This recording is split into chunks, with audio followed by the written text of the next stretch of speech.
Hi! If you're looking for a portable second screen that's easy to use and travel-friendly, then the HP E14 G4 might be just what you need.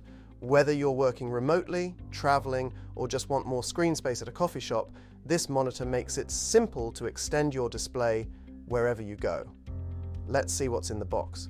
You get the 14-inch HP E14 G4 monitor itself, a USB-C to USB-C cable that handles both power and video, a soft protective sleeve for travel, and a quick start guide to help you get set up fast. No need for a separate power adapter or extra cords, just plug and play. This monitor features a full HD IPS display with anti-glare coating, so you get clear visuals even in brighter environments.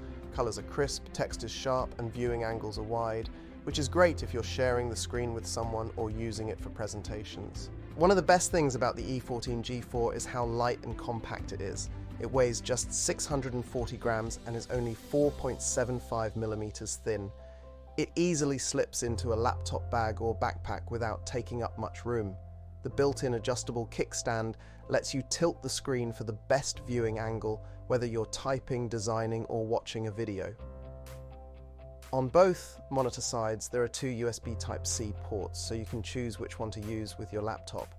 There's no HDMI port, which means it's not compatible with older laptops or game consoles without adapters. Also, the brightness is decent for indoor use, but if you're working outside in direct sunlight, it might be a bit hard to see. In short, the HP E14 G4 is a solid pick for anyone who needs a simple, dependable second monitor on the go. It's ideal for remote workers, students, or frequent travelers who want to stay productive with minimal hassle. Thank you for watching, and don't forget to like and subscribe for more tech videos.